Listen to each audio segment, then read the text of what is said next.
नमस्कार दोस्तों, स्वागत है आपका नशेटिक गुरुकुलम पर। मैं डॉक्टर फैयाज हुसैन स्वागत करता हूं इंटरनेशनल रिलेशंस के महत्वपूर्ण सेशन में। और इस सेशन के माध्यम से हम यूपीएससी सीएससी एग्जामिनेशन के पर्सपेक्टिव में कुछ टॉपिक्स पर बातचीत करते रहते हैं। और आज उसी क्रम में एक बहुत महत्वपूर्ण टॉपिक मैं आपके साथ लेकर आया हूं। और आप पिछले 1 वर्ष और 1.5 वर्षों से अगर अखबारों को ठीक से पढ़ रहे हैं, अखबार न्यूज़पेपर पर आप ठीक ठाक फोकस कर रहे हैं, तो आप देख पा रहे होंगे कि एक खबर, एक वर्ड जो है वो हमारे सामने बार बार निकल कर आ जाता है। जैसे हम लोग जेन जी कहते हैं। क्या कहते हैं बेटा? जेन जी। तो ये वर्ड जो है, ये देखो यहाँ पर लिखा हुआ है जेन जी। ये जो वर्ड है ये बार बार हमारे सामने निकल के आ जा रहा है, तो हमें इस पर थोड़ा सा बात करनी पड़ेगी कि अभी हमने पहले बांग्लादेश में देखा, फिर हमने नेपाल में देखा, और हाल फिलहाल फिर एक नए देश में हमें जेनजी प्रोटेस्ट के बारे में कुछ देखने को मिल रहा है।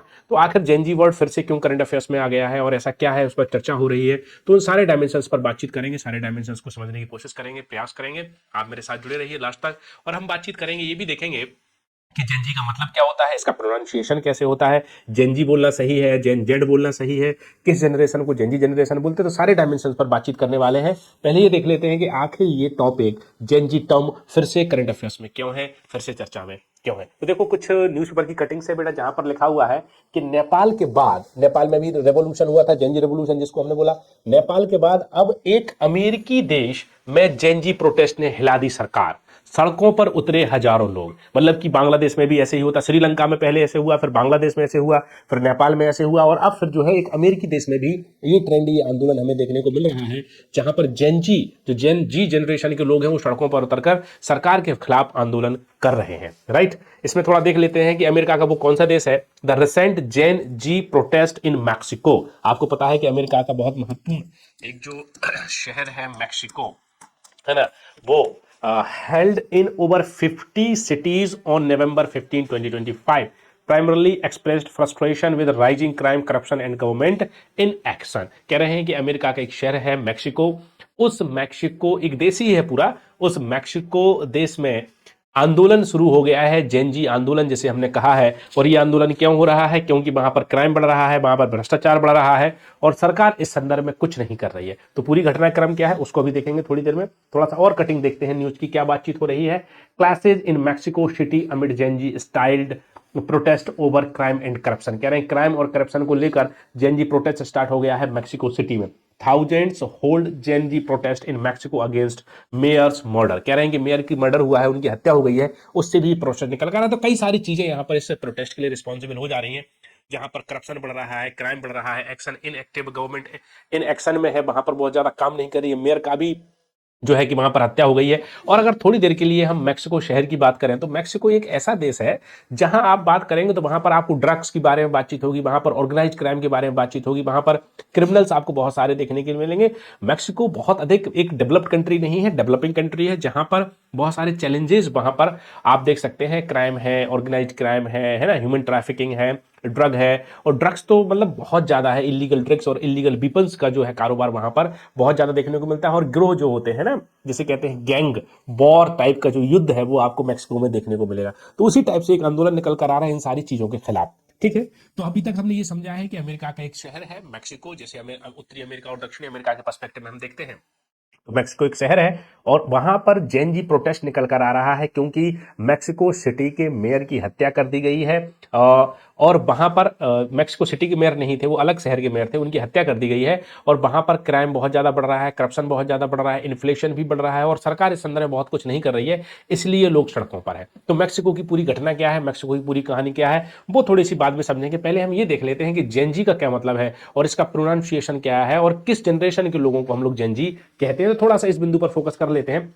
तो first of all we are going to try to understand that what is the pronunciation of the Gen Z, और किस कैटेगरी के लोगों को हम इसमें इंक्लूड करते हैं। तो सबसे पहले हम क्या बात करने वाले हैं, इस टर्म के बारे में बात करने वाले हैं कि आखिर इसको प्रोनाउंस हम लोग कैसे करते हैं, इसको प्रोनाउंस्ड कैसे किया जाता है। कह रहे हैं कि दो वे में इसको प्रोनाउंस कर सकते हैं आप लोग, एक तो जेन जी कह सकते हैं और एक जेन जेड कह सकते हैं। क्या कह सकते हैं? जेन जेड कह सकते हैं। यहां जेन का मतलब होता है जनरेशन। क्या मतलब है यहां पर? जनरेशन। इसका मतलब है जनरेशन। और इसको जी भी बोल सकते हैं और इसको जेड भी बोला जा सकता है। जब हम लोग अमेरिकन इंग्लिश की स्टाइल में बातचीत करते हैं तो इसको जेन जी बोलते हैं, और जब हम लोग ब्रिटिश स्टाइल में बोलने का कोशिश करते हैं तो इसको जेन जेड बोला जाता है। बात समझ आ रही है? लेकिन अगर जेन जी और जेन जेड इन दोनों में से अगर हमें किसी कॉमन वर्ड को यूज करना है, तो ग्लोबली जो है जेन जी वर्ड यूज किया जा रहा है ग्लोबली पर्सपेक्टिव, मतलब अमेरिकन जो एक बोलने का तरीका है उसको हम लोग यूज कर रहे हैं। तो अगर कभी ऐसे लिखा हुआ है और कोई जेन जी बोल रहा है तो वो भी सही है, और अगर कोई जेन जेड बोल रहा है तो वो भी सही है। जेन जी अमेरिकन पर्सपेक्टिव में है और जेन जेड बेटा हमारा ब्रिटिश पर्सपेक्टिव में हमें देखने को मिल रहा है। क्लियर है? और ग्लोबली कौन सा एक्सेप्ट है बेटा? ये जेन जी जो टर्म है ग्लोबली ये एक्सेप्टेड किया जा रहा है। आगे देखते हैं कि आखिर कौन सी जनरेशन को हम लोग जेन जी के पर्सपेक्टिव में मानते हैं। तो ये कह रहे हैं कि जेन जी जो वर्ड है ये रेफर कर रहा है एक डेमोग्राफिक हॉरेंट के पर्सपेक्टिव में, एक विशेष जो है कि आयु समूह के लोगों में इसको रखा जा रहा है। आयु समूह के लोगों के पर्सपेक्टिव में इसको रखा जा रहा है। उन लोगों में जो 1997 से 2012 के बीच में क्या हुए हैं, पैदा हुए हैं, उन्हें जेन जी कहा जा रहा है।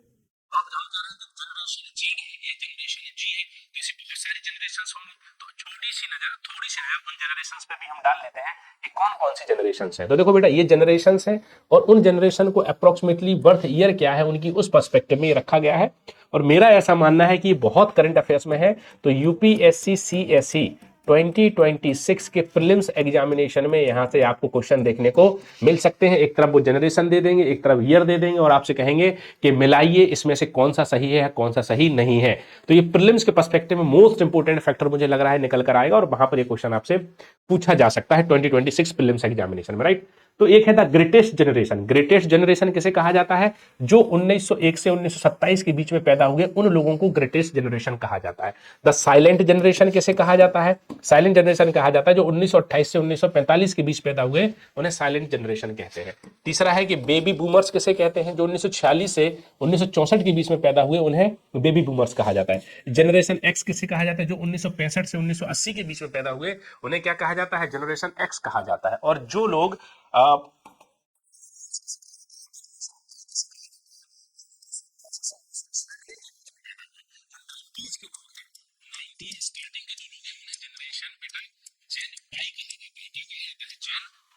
तो जो 1990 1981 से 1996 के बीच पैदा हो रहे हैं वो अपने आप को जनरेशन वाई बोलेंगे। और जो 1997 से 2012 के बीच में पैदा हुए उन्हें ही जेन जेड कहा जाता है, उन्हें ही जेन जी कहा जाता है। जो 1927 में 97 में पैदा हुए 1912 में पैदा हुए तो अब 2025 चल रहा है। क्या चल रहा है बेटा? 2025 चल रहा है। अगर 1997 या 95 ही मान लें हम इसको, ठीक है, तो ये मानकर चलो, हाँ, तो ये मानकर चलो कि 25 से 30 साल की आयु समूह के लोग वहां पर आपको देखने को मिल रहे हैं। कौन बेटा? जेन जेड।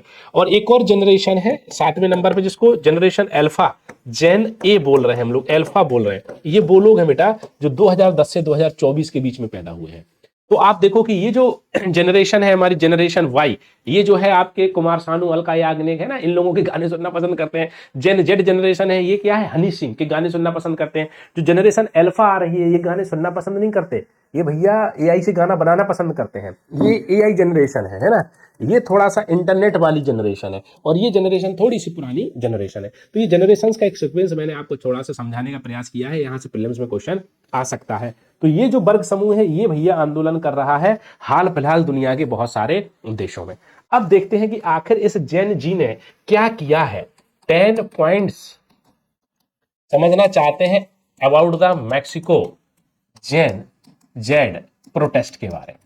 हम ये देखना चाहते हैं कि वो कौन से 10 पॉइंट्स हैं जिन आधारों पर हम मैक्सिको में होने वाले आंदोलन को समझ सकते हैं, आंदोलन को देख सकते हैं। देखते हैं, थोड़ा सा बात करते हैं। सबसे पहला पॉइंट क्या है कि कोर इश्यूज क्या है इस आंदोलन में? The main grievances driving the protest are high level of crime and corruption in Mexico. कह रहे हैं कि जो आंदोलन शुरू हुआ है इसके पीछे जो सबसे बड़ा कारण है कि वो है मैक्सिको में हाई लेवल क्राइम और करप्शन देखने को मिल रहा है। अपराध में ड्रग्स का सेवन है, गलत तरीके से हथियारों की बिक्री है, ह्यूमन ट्रैफिकिंग है, बच्चों का अपहरण है, घर में डकैती है, चोरी है, और जो है करप्शन, मतलब जो पुलिस अधिकारी हैं वो अपराधियों के साथ मिले हुए हैं, लोगों को कोई न्याय नहीं मिल रहा है। तो मैक्सिको शहर की जो हालत है वो एक फिल्म है जिसमें कि वो रहता है हीरो और वो अपने शहर को बचाने के लिए प्रयास करता है, उस टाइप से कंडीशन इस शहर की दिखाई पड़ रही है। दूसरा इश्यूज क्या आ रहा है? Generational level. The movement adopted the Gen Z और Gen Z level with organisers claiming to represent youth fed up with the status quo. कह रहे हैं कि इस पूरे आंदोलन को, ये कंडीशन है उस शहर की, इसलिए उस शहर के युवा जो है सड़कों पर आ रहे हैं और सरकार के खिलाफ आंदोलन करने की कोशिश कर रहे हैं। कैटलिस्ट इवेंट क्या है वहां पर? A significant trigger for recent marches was the assassination of mayor Carlos Manzo in Michoacan state. ये मेक्सिको में एक शहर है, मिकाकोआन एक शहर है, मिकोआकेन शहर है। वहां के मेयर जो थे कार्लोस, उनकी हत्या कर दी गई। उनकी हत्या क्यों कर दी गई थी? क्योंकि वो इस शहर में जो है ड्रग्स के खिलाफ जो है पूरा एक आंदोलन चला रहे थे और वहां ड्रग माफियाओं द्वारा इनकी हत्या कर दी गई थी। जब इनकी हत्या कर दी गई है, ड्रग्स के लिए ये पूरा आंदोलन चला रहे थे, तो यहाँ के युवा भड़क उठे, right. Assassinated mayor as symbol, और कह रहे हैं कि जिन मेयर की हत्या की गई, उन मेयर की हत्या के बाद वह मेयर युवाओं के बीच एक सिंबल बन गए उनकी लड़ाई का, और उनकी फोटो लेकर, उनकी पिक्चर्स लेकर लोग सड़कों पर आ गए। क्योंकि युवाओं का कहना है कि मैक्सिको में एक आदमी जो ड्रग्स के खिलाफ लड़ रहा है, जो ड्रग्स का पूरा एक ऑर्गेनाइज्ड क्राइम वहां पर चल रहा है, उसके खिलाफ लड़ रहा है, उसी की हत्या कर दी गई। तो फिर पुलिस क्या कर रही है? पुलिस जो है किससे मिली हुई है? अपराधियों से मिली हुई है। तो लोग उन मेयर को अपना हीरो उन्होंने बना लिया है और उसको लेकर लोग सड़कों पर आ गए हैं, right. Protest honoured figures like recently killed mayor Carlos Manzo, और इनको हीरो यहां पर बना दिया गया है। डाइवर्स अटेंडेंस है, केवल इसमें जेन जी के लोग ही शामिल नहीं है। इसमें जेन जी के अलावा जनरेशन वाई के लोग भी शामिल है, जनरेशन अल्फा के लोग भी शामिल है। तो इस आंदोलन को आगे लेकर कौन चल रहा है? जेन जेड या जेन जी लेकर चल रहे हैं, लेकिन इसमें जनरेशन वाई के लोग भी देखने को मिल रहे हैं और जनरेशन अल्फा के लोग भी देखने को मिल रहे हैं। सिंबॉलिक एनर्जी क्या है बेटा? Many protesters carried the pirate skin flag from Japanese मंगा वन पीस। एक जापान में एक परंपरा है जहां पर एक कल्चरल इवेंट है जहां पर कुछ कार्टून है व्हाइट और काले में उन्हें दिखाया जाता है, तो सर पर उसी तरह का कपड़ा बांधकर लोग आए हुए हैं और सिंबॉलिक तौर पर वो अपनी सरकार के खिलाफ आंदोलन कर रहे हैं। Getting my point? ये छठवां पॉइंट है। सातवां क्या है? Clashes and violence. Mexico City में क्या हो रहा है? Some young people clashed with police outside the national place attempting to tear down security barriers, police deploy tear gas and seals. कह रहे हैं कि जो राष्ट्रपति भवन है वहां का, जो वहां के कार्यालय है सरकारी, उन पर जो है आंदोलनकारी उन पर चढ़ना चाहते हैं, उन पर कब्जा करना चाहते हैं, पुलिस वहां पर रोक रही है। इसलिए यूथ और पुलिस के बीच सीधा आमना सामना देखने को मिल रहा है। इंजरीज अरेस्टेड क्या है? देखो, the clashes resulted around 120 injuries over 100 of which were police officers. कह रहे हैं 120 लोगों को चोटें पहुंची हैं, जिनमें से 100 जो है लगभग पुलिस वाले हैं, और अब तक तो खबर ये आ रही है कि 120 लोग लगभग मारे जा चुके हैं इस प्रोटेस्ट में। गवर्नमेंट रिप्रेजेंटेशन है और गवर्नमेंट रिस्पांस क्या है? Mexican president Claudia Sheinbaum. Claudia Sheinbaum इसलिए भी जानी जाती है क्योंकि ये मैक्सिको देश की पहली महिला राष्ट्रपति थी।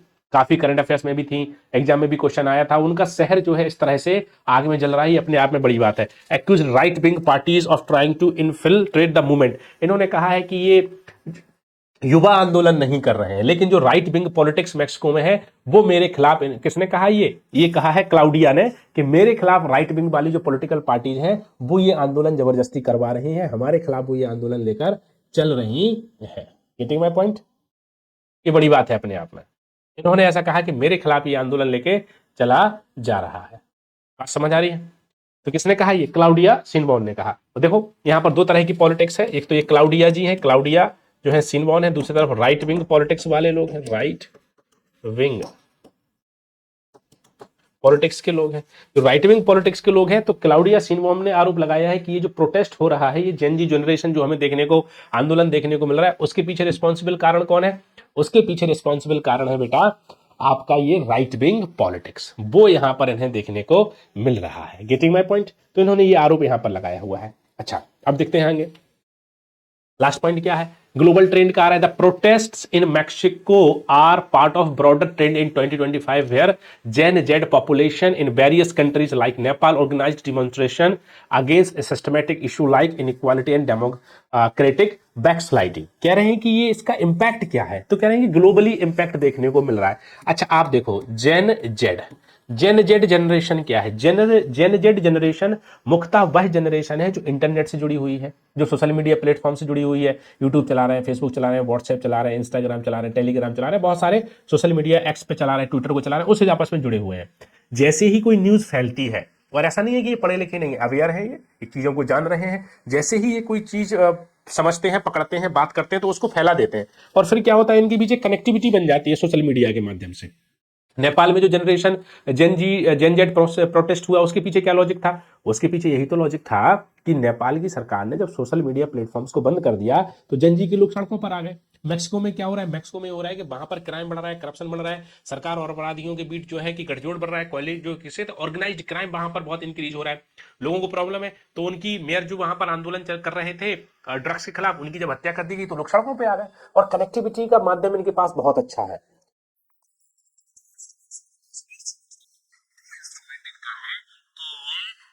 सोशल मीडिया प्लेटफॉर्म के माध्यम से अपनी बात लोगों तक पहुंचा पाते हैं और अपनी बात लोगों तक रख पाते हैं, और उसके माध्यम से ये आगे बढ़ते हैं। Are you getting my point? तो ये ट्रेंड ग्लोबली हमें देखने को मिल रहा है। ग्लोबली कैसे देखने को मिल रहा है? अगर हम सबसे पहले श्रीलंका की बात करें तो वहां पर हमें ये देखने को मिला, फिर बाद में बांग्लादेश में हमें ये देखने को मिला, है ना। बांग्लादेश के बाद नेपाल में भी हमें ये थोड़ा सा देखने को मिला। और उसके बाद अगर हम थोड़ी सी बात करें तो लद्दाख है, लद्दाख में भी जो सोनम वांगचुक थे उन्होंने जब आंदोलन चलाया तो उसके लिए भी लोग सड़कों पर निकल कर आए, और जब लोग सड़कों पर निकल कर आए तो सरकार ने उसको कंट्रोल कर लिया और लद्दाख में जो है एक बड़ा जेनजी प्रोटेस्ट नहीं होने दिया। यद्यपि कि लद्दाख के बच्चे सड़कों पर थे, लद्दाख के जो युवा थे वो सड़कों पर निकल कर आए थे। तो भारत में भी कहीं ना कहीं हल्की फुल्की झलक हमें देखने को मिली, लेकिन सरकार ने उसको थोड़ा सा कंट्रोल किया हुआ है। और यही कंडीशन हमें कहां देखने को मिल रही है? तो मैक्सिको में देखने को मिल रही है। तो सवाल यह है कि समस्याएं सभी देशों में है, समस्याएं सभी देशों में रहेंगी कि जब तक लोग हैं तब तक कुछ ना कुछ प्रॉब्लम्स रहेंगे। क्या समस्याओं का समाधान लेजिटिमाइज्ड गवर्नमेंट के अगेंस्ट जेनजी प्रोटेस्ट के द्वारा सरकारों को उखाड़ फेंकना है? क्या वो दौर आ गया है कि इंटरनेट और सोशल मीडिया प्लेटफॉर्म के माध्यम से जेनजी लोग सरकारों को बदल देंगे? क्या वो समय आ गया है कि जेनजी अब दुनिया को बदल देंगे? तो ऐसे बहुत सारे क्वेश्चंस हैं जो मैं पीछे छोड़कर जा रहा हूं, और इन क्वेश्चंस के आंसर आप लोग कमेंट बॉक्स में कर सकते हैं। बेसिक सब मेरा पहला क्वेश्चन यही है, क्या जेनजी पूरी दुनिया को बदल देंगे? क्या जिन जिन देशों में सरकारें करप्ट हैं, जिन जिन देशों में सरकारें ठीक से काम नहीं कर रही हैं, क्या जेनजी उन देशों में आंदोलन के द्वारा सरकारों को बदल देंगे, सरकारों को हटा देंगे? तो क्या जेनजी पूरी दुनिया को बदल सकते हैं? एक बात। दूसरी बात यह है कि क्या जेनजी द्वारा लेजिटिमाइज्ड गवर्नमेंट के अगेंस्ट करप्शन करके, उनके घरों पर कब्जा करके, राष्ट्रपति भवन पर कब्जा करके उन्हें सत्ता से हटा देना सही तरीका है? या जेनजी के पास एक तरीका यह है कि अगली बार वो चुनाव के माध्यम से आकर सरकारों को हटाएं? तो दो तरीके हैं, एक तो आंदोलन करिए, आंदोलन करके आंदोलन को हिंसात्मक बना दीजिए, उसको बिल्कुल एक तरह से वायलेंट बना दीजिए, और फिर जो है मजबूर कर दीजिए कि आपके जो चुने हुए नेता हैं वो देश छोड़कर भाग जाएं। या फिर एक तरीका यह है कि अगले चुनाव तक आप इंतजार करिए और अगले चुनावों में आप जो है अपने देश के नेताओं को हरा दीजिए। तो जेनजी के पास दोनों विकल्प हैं। ज्यादा विकल्प अच्छा क्या है, आप क्या मानते हैं? मेरे हिसाब से ज्यादा अच्छा विकल्प यह है कि हम इलेक्शन के माध्यम से इलेक्टोरल मेथड्स के तौर पर जाएं, वहां अपने लोगों को हराएं। हमें आंदोलन करना है तो हम शांतिपूर्ण तरीके से आंदोलन करें, क्योंकि एक गवर्नमेंट जो चुनी गई है वो लेजिटिमाइज्ड गवर्नमेंट है, वो वैधतापूर्ण गवर्नमेंट है, हम उसको आंदोलन के द्वारा नहीं हटा सकते। और यहां पर सवाल यह है कि जब जेनजी रेवोल्यूशन कर रहे हैं, जेनजी जब आंदोलन कर रहे हैं, तो क्या इसमें सभी वर्गों के जेनजी शामिल हैं, सभी जाति सभी धर्मों के जेनजी शामिल हैं, क्या सभी क्लासेस के जेनजी शामिल है? या फिर ये जेनजी जो मूवमेंट है वो सही तरीके से स्पॉन्सर्ड मूवमेंट है? या फिर जो लेजिटिमाइज्ड गवर्नमेंट है, जो इलेक्टेड गवर्नमेंट है, उनको हटाने के लिए जो अपोजिशन है उनके द्वारा इसको स्पॉन्सर्ड किया जा रहा है? या फिर किसी विदेशी ताकतों द्वारा उनको स्पॉन्सर्ड किया जा रहा है? क्योंकि मूवमेंट चलाने के लिए पैसा लगता है, मूवमेंट चलाने के लिए जो है बैकपुश लगता है कि कैसे मूवमेंट को हमें आगे बढ़ाना है। तो इन सारे डायमेंशंस पर भी हमें गौर करना पड़ेगा, इन सारे डायमेंशंस पर भी हमें बात करनी पड़ेगी। तो बेसिक सा सवाल दूसरा ये हुआ। एक बेसिक सा सवाल ये है कि ये जो जेनजी मूवमेंट है, तो ये जेनजी मूवमेंट जो है ये स्वतः स्फूर्त है, ये सेल्फ ओरिजिनेटेड है, या फिर ये स्पॉन्सर्ड है? सेल्फ ओरिजिनेटेड के मतलब है कि अपने से लोग आंदोलन कर रहे हैं और अपने से लोग जो है आंदोलन के लिए निकल के आ रहे हैं, या फिर इन्हें प्लान्ड तरीके से स्टेब्लिश किया जा रहा है, प्लान तरीके से इन्हें इंश्योर किया जा रहा है कि आपको ऐसे ऐसे काम करना है, और अगर ऐसे काम करना है तो it is not the democratic way to change the government, ये तो फिर नॉन डेमोक्रेटिक तरीका निकल कर आ रहा है। तो इन सारे डायमेंशंस पर हमें बातचीत करनी पड़ेगी, थोड़ा सा हमें समझना पड़ेगा, क्योंकि एक ट्रेंड निकल रहा है, एक पूरा ट्रेंड निकल के आ रहा है। और इसमें ये भी देखने को मिल जाता है, जो लोग इसको कराते हैं, इसको स्पॉन्सर्ड करते हैं, इसको पैसा देते हैं, कि वो कहते हैं कि लोग ऐसा कर रहे हैं उस देश के, हम ऐसा कुछ नहीं कर रहे हैं। बात समझ आ रही? जैसा कि हमें नेपाल में देखने को मिला, केपी शर्मा ओली को अपना देश छोड़कर भागना पड़ा, या शेख हसीना को अपना देश छोड़कर भागना पड़ा। हो सकता है कि आंदोलन बहुत बड़ा हो जाए तो मैक्सिको की जो क्लाउडिया शिनबॉम है उन्हें अपना देश छोड़कर भागना पड़े। It is not a democratic वे, ये सही तरीका नहीं है, एक लोकतांत्रिक तरीका नहीं है। आप इस पर क्या सोचते हैं? आप मुझे बता सकते हैं कि आपकी इस बारे में क्या राय है, कि जो एक नया पैटर्न निकल कर आ रहा है, क्या ये पैटर्न सही है? क्या ये पैटर्न के आधार पर आंदोलन होने चाहिए या फिर नहीं होने चाहिए? आप लोग क्या सोचते हैं? आप मुझे कमेंट बॉक्स में बता सकते हैं। तो इस सेशन के माध्यम से हमने दो तीन महत्वपूर्ण चीजों को समझने का प्रयास किया है। एक तो ये कि ग्लोबली जेनजी प्रोटेस्ट कैसे आगे बढ़ रहा है, जेनजी का प्रोनाउंसिएशन कैसा है, कौन कौन सी जनरेशन को क्या क्या बोलते हैं, किस जनरेशन में कौन से लोग पैदा हुए उनको पूरा हमने समझने का प्रयास किया। और दूसरी की तरफ हमने ये भी देखा कि मैक्सिको में जेनजी प्रोटेस्ट केस क्यों हो रहा है, उसके क्या क्या लॉजिक है और आगे क्या हो सकता है। और हमने थोड़ा सा ये भी देखा कि जेनजी प्रोटेस्ट का एक जो पैटर्न है, क्या वो पैटर्न सही है या गलत है। क्या समझते हैं, आप क्या सोचते हैं, कमेंट बॉक्स में बता सकते हैं। किसी नए सेशन में किसी नए मुद्दे के साथ, तब तक के लिए नमस्कार, टाटा।